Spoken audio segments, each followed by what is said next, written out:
We had a guy on the team, they put me in this room and, man, this guy was, he was like the campus weed man. Yeah. And so our room actually get raided one day. Wow. And I'm there, Man. and he's not there. Yeah. They take me to jail. Problem is, too many talented athletes are losing to adversity. And I want to teach you a solution to help you rise above adversity. Hey, what's up, guys? Listen, today we're getting ready to interview a gentleman who works for the Detroit Lions. He's an NFL scout. But what we decided was we're going to interview him right here at the Detroit Lions facility. Man, look, we want to bring you people who have who've been able to rise above it, right? They had some adversity in their life, but he's going to share with you his story, so we're looking forward to it. Here we go. From the Ben Harbor Tigers to the Detroit Lions. Listen, guys, I'm excited because I have an interview today. We're going to sit down with somebody who's been there and done that. We want to bring you people who are where you are or who've been where you are, right? And they've exceeded on to the highest levels. And so today, man, I'm honored, I'm humbled to be able to sit with my good brother, Steve Neal, and he's going to share his story with us and help you see how you too can rise above it in the same way that he did to get to where he's at right now. Steve, man, appreciate you, man, for taking time out of your busy schedule. And I know originally, when I first reached out to you about coming down and speaking at the ASAP Summit, you wanted to do it. We was excited about it. And then I told you the date. And, with your schedule, you're traveling a lot with your job. And so we said, hey, man, well, look, let's sit down, do an interview. And we got a chance to do it right here at the Detroit Lions practice facility. And so I just want to say thank you for taking the time out to do this. And so, man, let's just dive right into it, man. First of all, man, talk to us a little bit about your upbringing, man. Tell us where you're from, and introduce yourself as well to the kids who'll be watching this, man. And let's just start there. As you know, man, I'm from Ben Harbor. Okay. Ben Harbor, Michigan. Grew up right there in the inner city, single parent home, raised by my mother, youngest of 5. Okay. Had 3 older brothers, sister in between us, and then I was the youngest. Just grew up, man, like the typical kid. During the day, I'm in the streets playing some type of game, playing some type of sports. And, getting in the house by the time the street lights come on. Gotcha. Raised in church. My mom was very religious. Yeah. Had us in church 2 and 3 times a week. Okay. Just grew up in a competitive household, whether it was singing or playing sports. It was just a competitive household and just something I think I kind of carried on and which kind of everything I do. Sure. I'm assuming it had to be, man, being the youngest. Man, you got 3 older brothers. Do you think, maybe it's some kid out there, man, he in a similar situation or she in a similar situation. She has older siblings. Did you feel like, man, I gotta fight for my way as the youngest child? Was that ever kind of a thing? Well, yes and no. I kind of grew out of it as I got older, but being the youngest, sometimes you get left out of things. Yeah. So I came up in a family that liked to sing. Okay. My mother sang at church. Yeah. My older brother sang in choir and at school choir and stuff like that, and my sister, and so, they sang a lot around the house. Yeah.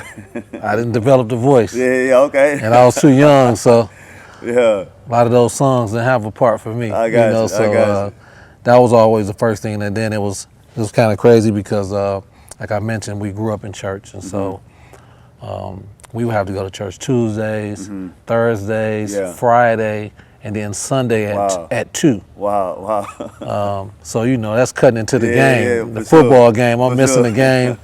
So, man, the funniest thing is it's kind of the reason I got into sports the way I did.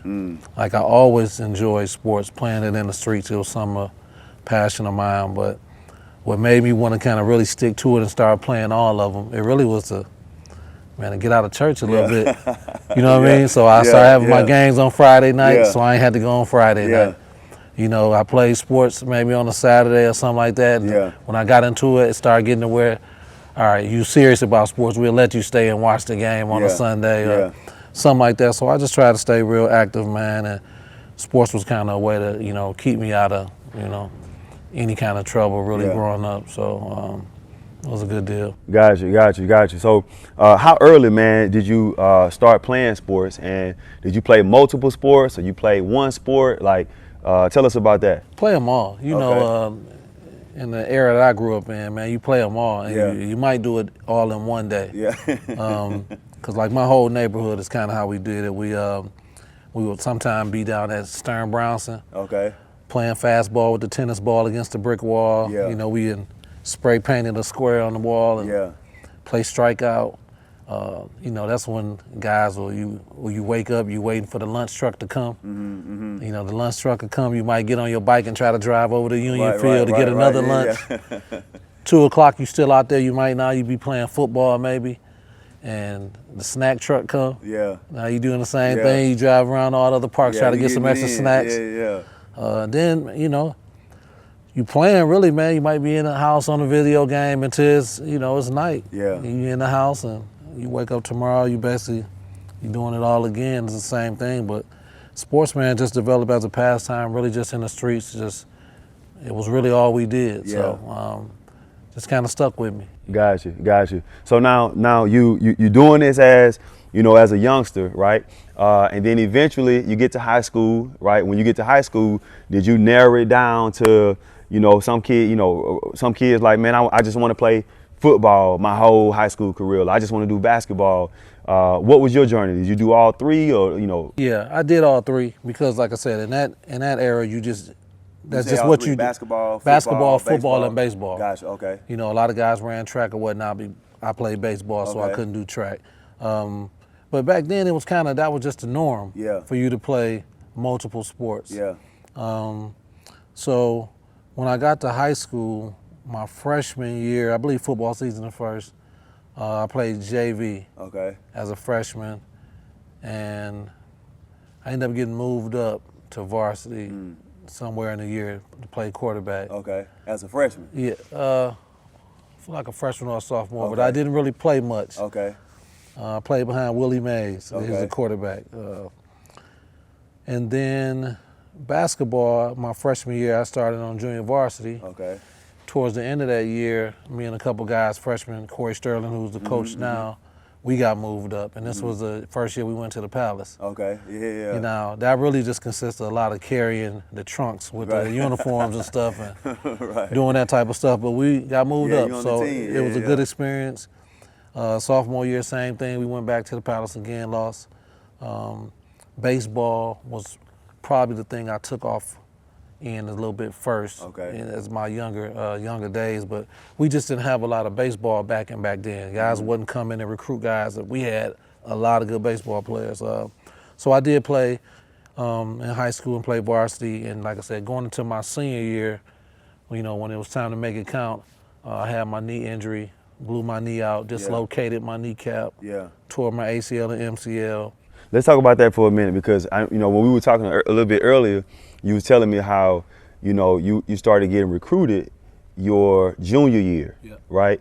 What were some of the schools that were recruiting you, and then talk about how the injury occurred. Okay, so football-wise was really where I was receiving most attention as far as the bigger schools. We had a guy named Brian Eccles at the time.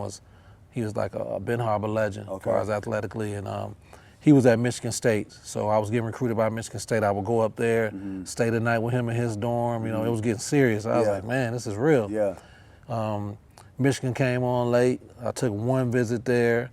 They wanted to recruit me as an athlete, and it was kind of like, man, I can go to Michigan. Yeah. It's like, it's crazy. So that summer, leading into my senior year, I'm trying to play receiver instead of quarterback because that's what I always did. I convinced the coach to let me play. Yeah. Man, probably didn't have a good off season. Didn't train. Didn't really just showed up. Yeah. And man, I get hurt. Tear my knee in a scrimmage versus the Wajek. Like I said, totally just dislocated. Tear my ligaments, and from there, now I'm just rehabbing my knee. The thing about me is... Are you still getting recruited or? No. Yeah. So it's basically like I've been doing this my whole life. Yeah. I've been an athlete my whole life. That's what I did. And right when it's time for it to count my senior year, I get hurt. And so, you know, I still had a chance to go to college because I was always a pretty good academic student. Like I said, that was part of what we competed in the household as far as with grades and stuff like that. But, you know, for me, it was just, what I struggled with mostly was my identity at that point. Like, who am I now? You just strip football, basketball, baseball from me. Like, you know, and at that time, you know, not a lot of opportunities, you know, back home. So, man, I got into a lot of the wrong stuff. You know, everything wrong you could do, I was getting into that. You know, getting into the streets just a little bit, flirting a little bit in the streets. And, the drugs and that type of stuff. Not using. But more, you know. But I get a call, I'm rehabbing, I get a call one day just randomly from a coach from Western Michigan about walking on to play at Western Michigan. You know, said he had been talking to my doctor about my rehab and said I was coming along. And my mother, you know, she kind of see which direction I was headed in. She wanted me out of Ben Harbor. I mean, my mom gave me her car. Seriously. I was on crutches, packed her, we had a Taurus. Ironic, your name, but packed the Taurus up, told me to get down there to Western. I drove down to Western Michigan, and I started as a walk-on in January. Let me stop right there, man, because you said something that we can't just like let pass. You know, you talked about getting injured and how it just led you to asking questions about your identity and who I am. And I think a lot of times, you know, young guys, young ladies, especially if they're really good, they're really talented, they can, you know, just really begin to place all of their identity on their ability to play a game as opposed to it being based on something other than that, right? To the point where, like you said, when you get injured now, it's like, man, so talk to us, man, about, you know, what would you tell your younger self, right? Looking back now, what would you tell your younger self in terms of how to avoid placing your whole identity on your ability to play football or baseball or basketball or whatever the sport is? You know, looking back, if I could tell my younger self, it probably would have been putting more the same effort I put into sports into the academics. You know, like I said, the academics was kind of natural for me because that, like I said, that's the environment that I grew up in. And didn't put the real work in like I could have because at that time I didn't know a lot of people that was going to school on academic scholarships. I knew more people that was going to school to play sports. So I kind of leaned more in that direction. But just knowing now, I would try to be more well-rounded, you know, academically, because not seeing something like this that can happen and making sure I got something to fall back on. Because like I said, when I got injured, I'm not even thinking it's a chance for college or anything else. I don't know what's gonna happen with me. So, you know, that would be one thing. Yeah. So now that's good. I think, you know, like you said, being more well-rounded, you know, taking your grades serious, and, you know, really looking at all the other attributes that you have about yourself, and not just your ability to play a particular sport, right? So you're rehabbing, and the doctor that you're rehabbing with, he put in a phone call, or he knew somebody he actually went to Western Michigan. And so he must have knew, or you know, one of the coaches from Western Michigan must have knew this guy rehab guys, or maybe he probably did the homework on me, not knowing now he probably did, and just followed where I was going. And just checked on me, man. Just got lucky. It was a blessing. Like I said, it's the only call I received. It's the only call I ever. So you go from, man, possibly Michigan State, possibly Michigan, I get injured, now I'm questioning what my identity is playing college ball or even going to college a real thing to me now. You with this doctor, he reaches out, and you get a call about being a walk-on. So we were talking a little earlier, man, and you told me about you walked on, you came in January. Tell us a little bit about what happened when you walk on. So I get to campus. Like I said, I'm the new guy on the team because of the class that I graduated with in high school. They were already there a semester because I had to wait. So I show up on crutches, and the coaches, they pair you with someone else on the team as far as roommates. So I wasn't in the dorm alone. I had a roommate. So I don't know anybody on the team. So they basically pairing me with whoever they wanted me to do. And we had a guy on the team that was already there, and they put me in this room, and man, this guy was, he was like the campus weed man. Yeah, yeah. And so the crazy thing about it is when you get to campus, when you stay on campus in a dorm, you have resident advisors, and these people are kind of RAs. They're students, Yeah. but they kind of in charge of the floor and just trying to help regulate things. And so our room was exactly across from the RA. So he had already been there before I had even got to school, and the RA knew this, and so our room actually get raided one day. Wow. And I'm there, Man. and he's not there. Yeah. They take me to jail. Wow. Yeah. Man, so wait a minute. So I get I get injured. I get a second opportunity. I walk on. I get paired with a guy. My roommate is the weed man on campus, and room gets raided. You go to jail. I go to jail. I get bonded out by a couple of my teammates. Have to go see the coach in the morning, the head coach. I believe they had already talked to my roommate. He admitted to him, and the RA had already said, like, this guy was selling weed before this guy even got in this room. So he told the coach it was his. Yeah. He was ended up being kicked off the team. And I was being the discipline that I received was just having to move off of the dorm, off of the campus. So I couldn't stay on campus, still was on the team. And what ended up working out was that freed up a scholarship. Yeah. And they gave me that scholarship. Yeah. So, man, things just kind of took off from there. Wow. Man, that's beautiful, man. And one of the things that, when you first told me that, I was just like, it's amazing how some things, everything has a way of working out for good, right? Especially when you're doing the right thing. You're not coming up there selling weed. You coming up there, this is a great opportunity, man. I'm about to try to kill this opportunity, and this happened. And so, man, I just want to encourage somebody who you're doing the right thing, right? You're putting in the work. You're going to the gym. You're a faithful student in your school work. Look, you just have to believe that everything's gonna work out for you, right? Everything's gonna work out for you. It may not work out when you want it to, but it's gonna work out. And I think your story, that situation kind of, reveals that, right? So, man, talk to us. So you're in school now. Tell us about your college experience, your college career, and playing there. So I get to college. Because of the knee injury, I had to redshirt my first year. So that's where you get a chance to you get to practice and you get to do all the team activities, but it don't count towards a year eligibility as far as you playing. So I redshirted my first year, which was the correct thing. I needed to get my knee back strong and get back to running. And I also had a position change. I played quarterback in high school. I was moving to a receiver in college. So that was a change. It was something I wanted to do anyway, so I was excited to do that. My redshirt year, man, the team had won 2 games, I believe. They went like 2-9. Yeah. It was a long year on the sideline. Yeah. And me and a couple of the guys from that class were saying, we gonna, of course, we gonna be the change. We gonna do this. So we prepared that way. Right. Hit it hard all summer. We had Temple. We, already had a schedule. We got it circled over the summer. Temple first game, and Temple to us was like, man, we got a Big East team coming here. Home night game. Yeah. Fired up for it, man. Craziest thing, like it's so many things I can point to that I can show you what God stepped in this whole journey was, and this is one of them.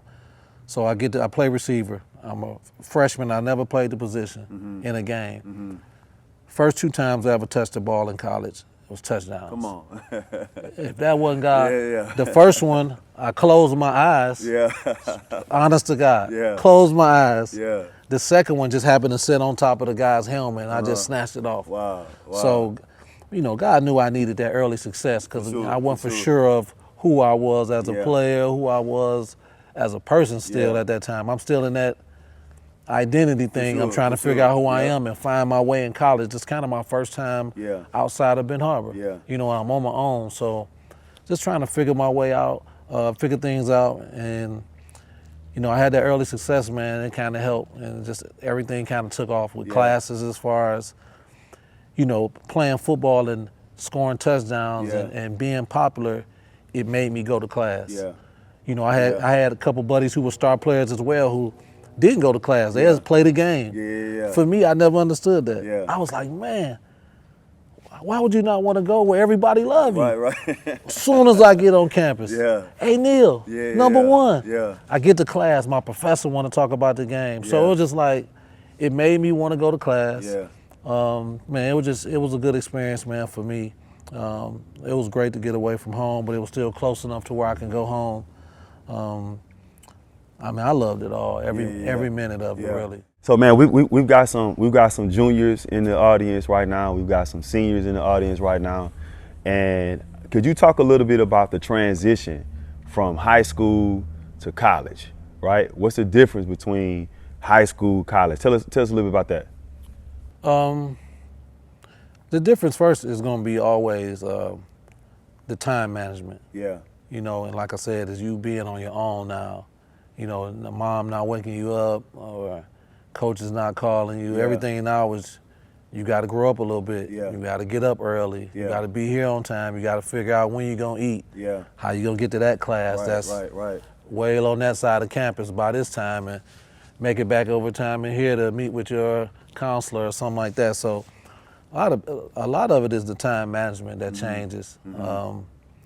And of course, the level of competition raises. You know, now you playing with everybody was the man in this locker room. Yeah. So just kind of different. And usually, you know, for instance, for myself, I come from a predominantly black city.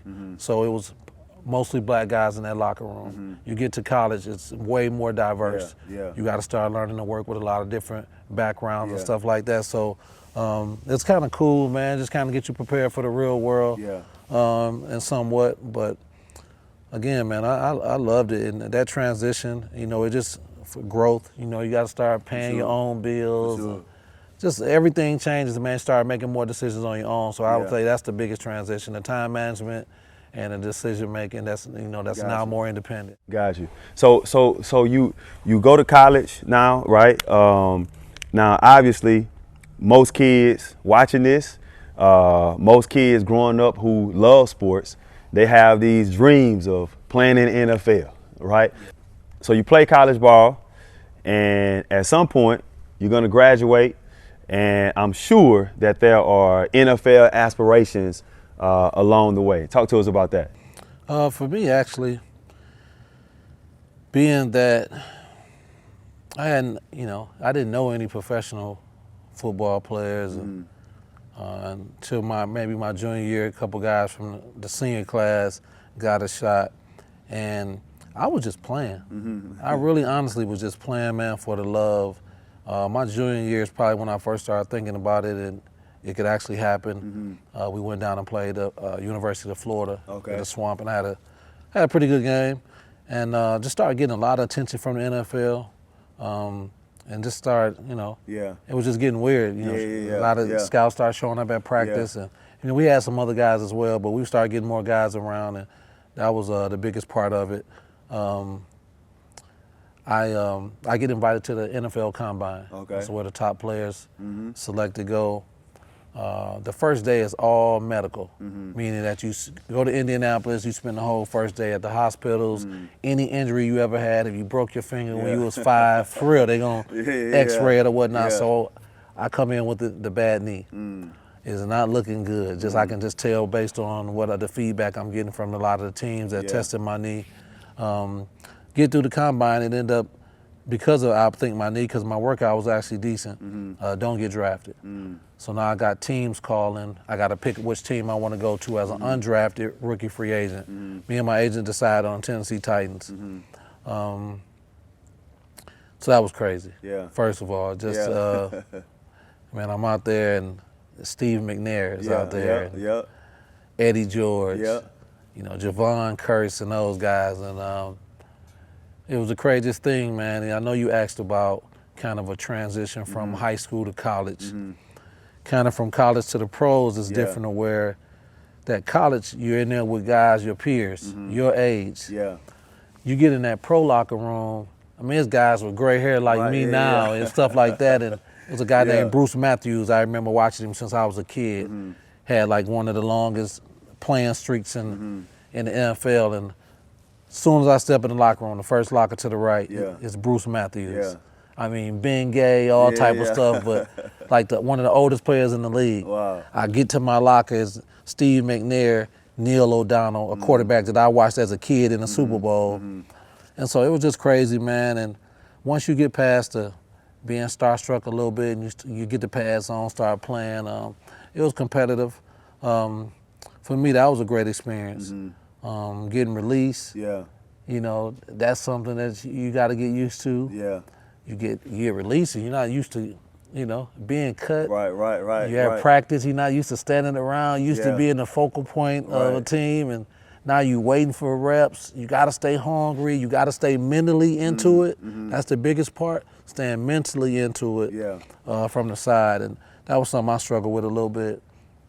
But I say what kind of ended me was my knee. My knee just got worse and worse as I went. When I got released from Tennessee, I go to New Orleans. I go from New Orleans to Green Bay, from Green Bay to here in Detroit. Failed physical for my knee. You know, they told me my joints are degenerative. I'm basically bone on bone. Yeah. So from there, I'm trying to figure out now, I'm right back to where I was in high school. My identity, who am I? Yeah. So you're taking football away from me again at older age. Yeah. What do I do? Man, craziest thing. So I go to grad school. And man, we was talking a little bit earlier and you said something that sparked this thought of why I really went to grad school. I went to grad school because honestly, I was embarrassed that I got cut. And I got released from the Titans and the 3 teams that failed my physicals. I didn't want to go home. I did not want to go home back to Ben Harbor and face everybody who said I couldn't do it anyway. Yeah. You know what I mean? Yeah. And so at that time, it was a little bit of too much worrying about what people thought. So I couldn't even enjoy being a kid from Ben Harbor that I just had the opportunity and I was just there. It actually got paid and everything to do it. I could never enjoy it because I was too worried about the backlash. And so I had no intentions of continuing in school. But for me, I was saying, man, I got to do something. I got to do something. Or they going to be saying I done fell off. I did this. Oh, I'm going to go to grad school. So now every time you say something to me, I'm in grad school. Yeah. You know what I mean? Yeah. I'm in grad school. What you can say? Yeah. So it's kind of why I did it. Yeah. And so I'm in grad school, and at this time, man, I'm in my last class in grad. I'm in my last class, like 33 credits, and I get offered a coaching job because I was coaching high school football in Kalamazoo at the time because I didn't get to end my career the way I wanted. You know, I didn't get to leave on my terms. Yeah. So I was dying to get back involved into the game at some point and somehow. The coaching was cool. High school wasn't doing it for me. Yeah. It wasn't fulfilling me. Yeah. So I ended up getting into the coaching part of it in college, and it was I started getting the juices back a little bit, and I was like, man, it's pretty close. Because now you coaching these guys and you're getting to see them develop and get better every year, and that's kind of, you know, where your satisfaction lies. So that was kind of how I got back into football. Would you say it's the same? Did you have the same satisfaction from playing that you got? Did you get that in coaching as well, or? Not almost. Okay. Not as much. It's nothing like getting in that end zone or competing out there, but man, pretty close. Yeah. And so the coaching, I did that for 10 or 11 years. College actually ended up at Wayne State, where I got a chance to coach Drake Bell, the Ben Harbor legend, who actually played for the Lions. Was a star here as well. So that was a great experience, man, getting a chance to coach Drake and getting to see that kid mature and become the top football player in Division II. You know, watching him earn it the hard way, kind of the old school way. But for me, I get into coaching. I coached for all these years, and I get a call from the Lions one day about an internship, and I didn't apply for an intern. And so I wasn't for sure if somebody was playing on my phone. So I actually called the number back to make sure, and it was the same lady. So I'm like, I did know a guy working for the team at the time that I had Okay. coached with at Wayne State, so I called him and told him. He was like, well, I put your resume in for an internship a year ago. And so, but it was for coaching. So I show up here to the facility thinking it's a coaching intern. I just interned with the San Francisco 49ers the last year that Jim Harbaugh was a coach. I was a receiver intern. So I'm thinking it's a coaching intern again. I show up an hour into the interview or into the visit, I'm thinking, this is not It's coaching. not a coaching job.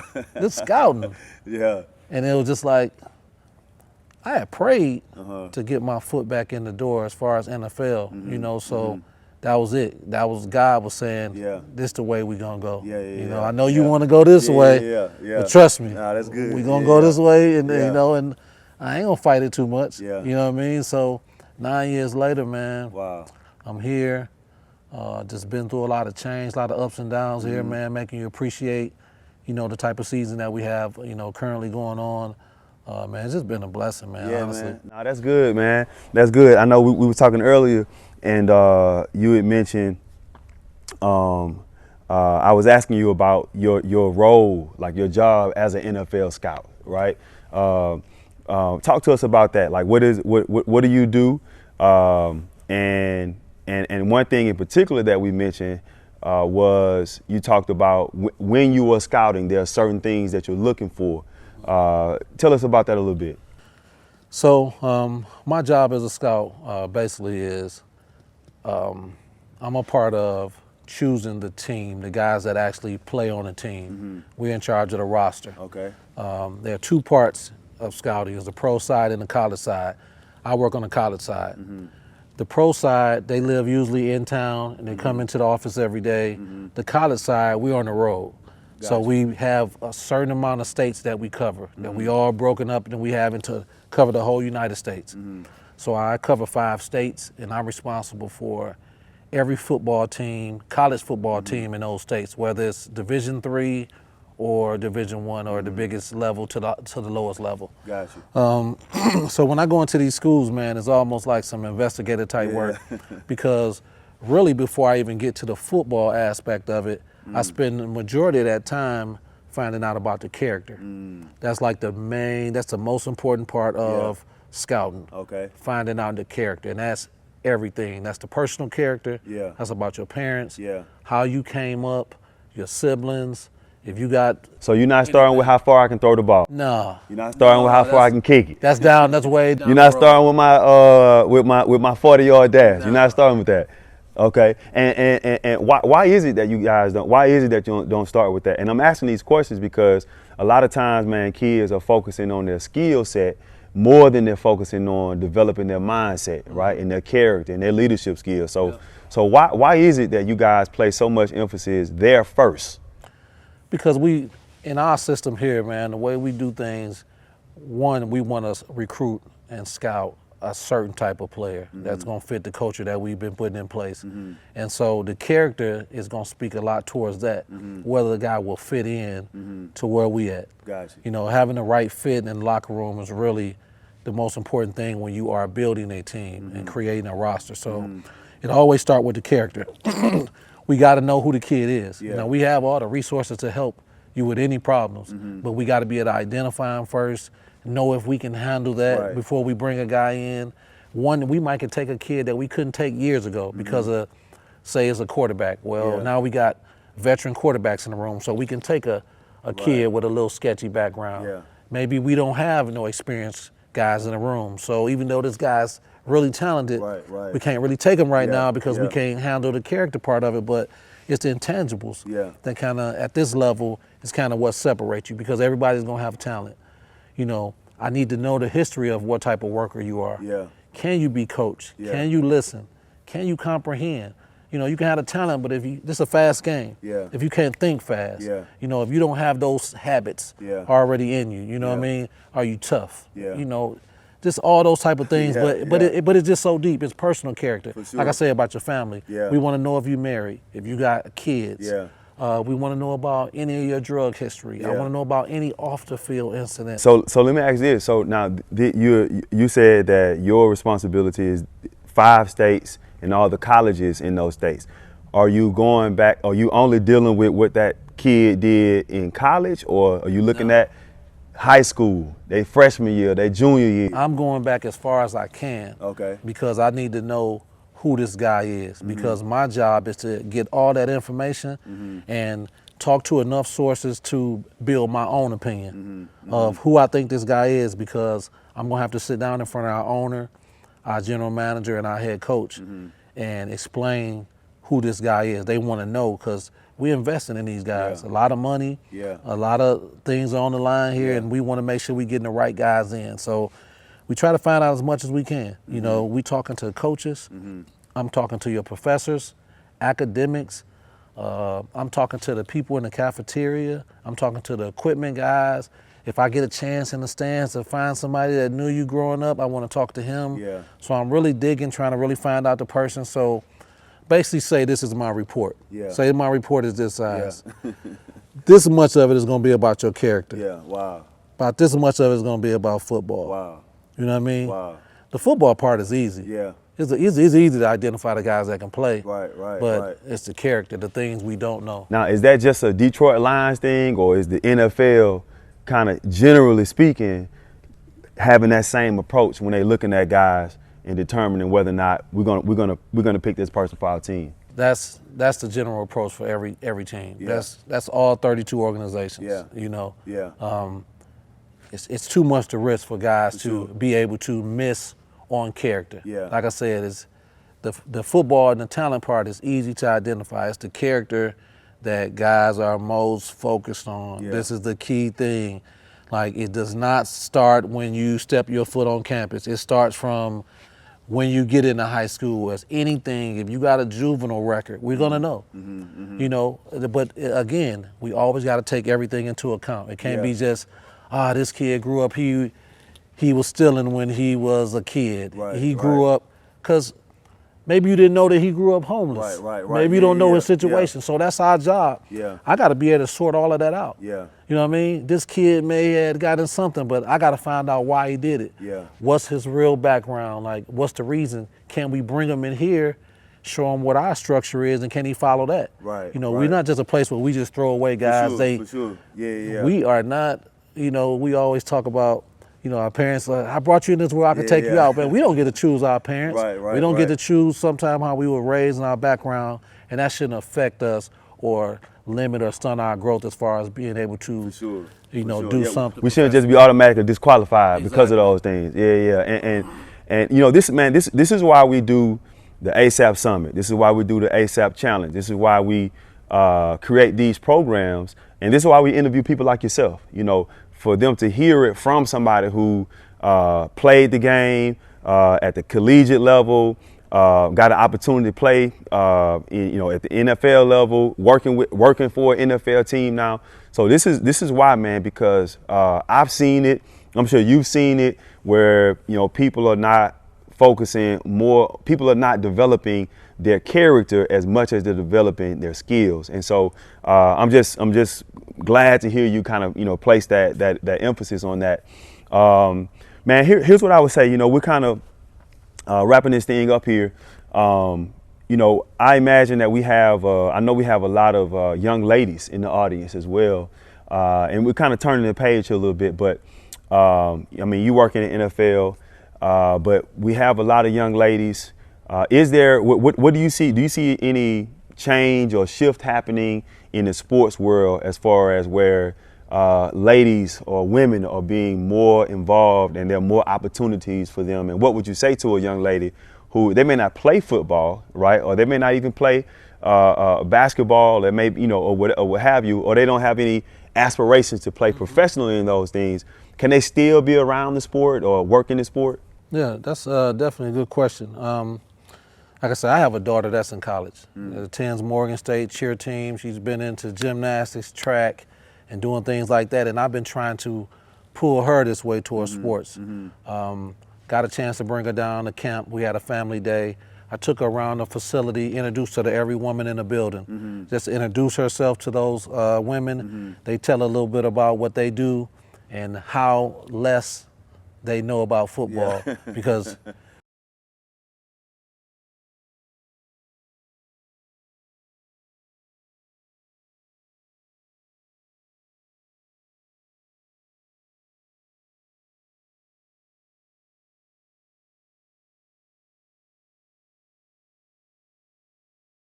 women scouts.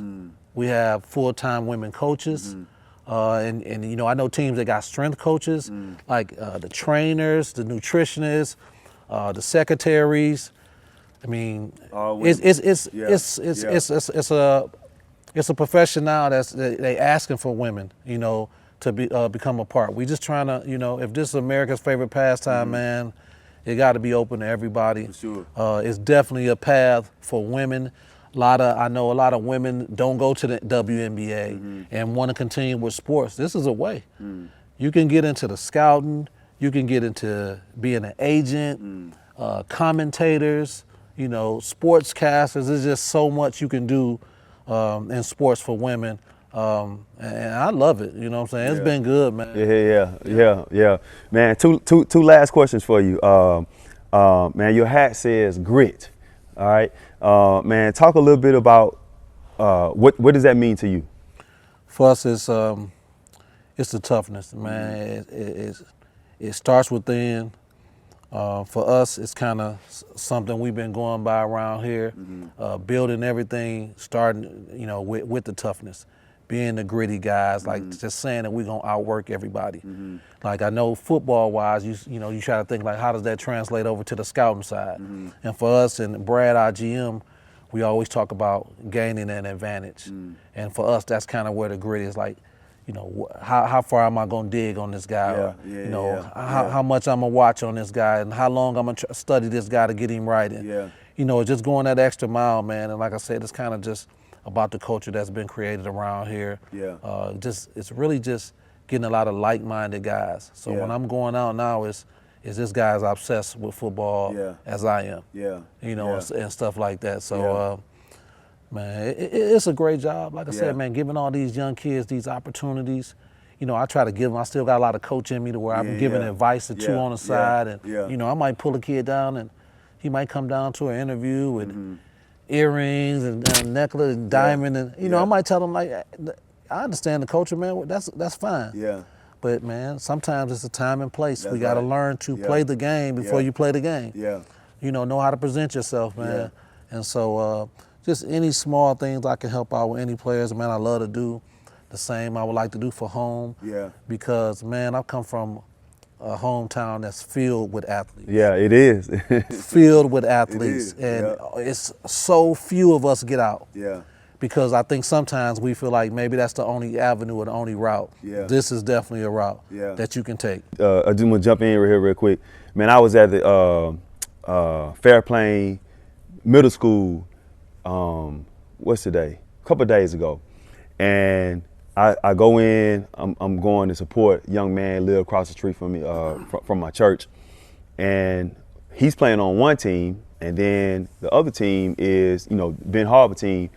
And man, I'm seeing these kids who I'm trying to get them out of trouble. You know, we doing some things, and they, you know, little knuckleheads, you know what I'm saying? They out there balling. I'm like, bro, I didn't know that you, you know what I'm saying? I didn't know you was hooping like that, right? And at the same time, I'm saying to myself, man, this kid, it was two of them in particular. I was like, man, only if they knew how far they could go. If they put as much effort in developing their game as well as developing their mindset versus what I'm over here trying to stop y'all from doing all the time. You know what I'm saying? And like you said, man, it's a city full of athletes, full of guys and young ladies who can get a college education, if not play at the highest level. Man, which is why we doing what we doing, right? And I certainly appreciate you for doing what you're doing and taking time out your schedule to come and speak to us, right? So here's the last question for you, man. I love what you talked about as far as grit is concerned, right? And then I think that there's a connection between, you know, having grit to be able to overcome adversity, to be able to rise above it, to be able to rise above whatever, right? And so, man, talk to us about, just in closing words, you're talking to some kid out there who, you know, they're going through some adversity right now, or they're getting ready to go through it. What advice would you give them in terms of being able to rise above it? Advice I would say first, and I don't want to sound cliche, pray on it first. You know, start it off there. Pray on it first, man, because if you don't have the faith, first of all, it's going to be hard to overcome anything. So once you start there, man, develop a work ethic. You know, don't be afraid to put in the extra time if it's something that you really want to do. Man, a lot of people don't get a chance to wake up and do something that they would do for free, to have a real passion to do it. A lot of times we're told we gotta go take this job because we just gotta work, man. You can actually get into something that you got a passion doing, man, and you would never really work a day in your life. It's been a blessing, you know, for me. I really want to see more people from my hometown, man, like start looking at different routes. And for me, I always say what I would like to do is the exposure part of it. I feel like I can help. I feel like if we can expose our young athletes, our young kids to see some of this stuff.